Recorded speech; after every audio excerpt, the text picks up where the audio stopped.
এই যে ব্রিজটা দেখাও, এই সাইডে মোটামুটি আমি 2018 মধ্যে আইছিলাম। আমি 2018 মধ্যে আইছিলাম, এইদিকে আরো কমসে কম 4-5 হাজার ঘর ছিল। এখন এমপি দেখাও, এমপি মোটামুটি ওই যে রাস্তা যে ওই থেকে এই ব্রিজ টুঙ্কা ভাঙছে, আর এই ব্রিজের থেকে একবার ওই মাথা টুঙ্কা কমসে কম 3-4 হাজার মানুষ ছিল। 3-4 হাজার মানুষের মধ্যে আজকে থেকে 7 বছর বা 8 বছর আগে যে টাইমে ইন্ডিয়া পঞ্চায়েত ইলেকশন হয়েছে, সব গ্রামগুলো মিলে যদি ওই সাইড দিয়ে ফকলেন দিয়ে কাইডে নদী যদি পুরা গাঁথা করে কাইডে যদি ওই সাইড দিয়ে নদী বাইর করে দিত, তাহলে এই 7-8 বছরের মধ্যে 5-7 হাজার মানুষের তো ঘর ভাঙতো না।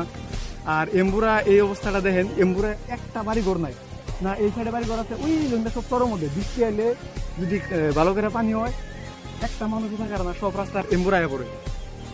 তো এখনকার সরকারের লোক যদি পরামর্শ করে যদি নদী দেয়, গ্রামবাসী সবাই মিলে যদি নদী দেয় অম্বুর দিয়ে বাইর করে দিতে আজকে 5 বছর আগে, তাহলে নিশ্চয় এতটি মানুষের ঘর ভাঙা যেত না। আর এখনো যদি এই বস্তুটার সমাধান না করা হয়, তাহলে সামনের থেকে সামনের 5 বছরের মধ্যে কমসে কম এমপি দেখাও,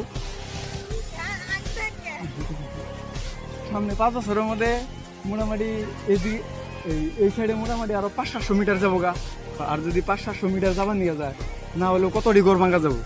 এ নিয়ে আইছিলাম, বাস কথাটা মনে হইলো। এখন এই দুষ্টা এখন কারে দিবে, গ্রামবাসী যদি সব এক হয়ে যদি পঞ্চায়েত ইলেকশন যারা খেলায় তাগুলো যদি ধরতো, মিলে দিলে অম্পুরতে যদি নদী কাটে দিত, তাহলে নিশ্চয় এত মানুষের ঘর ভাঙা যেত না। আর আজকের ডেটে এটা সমাধান করতেছে না।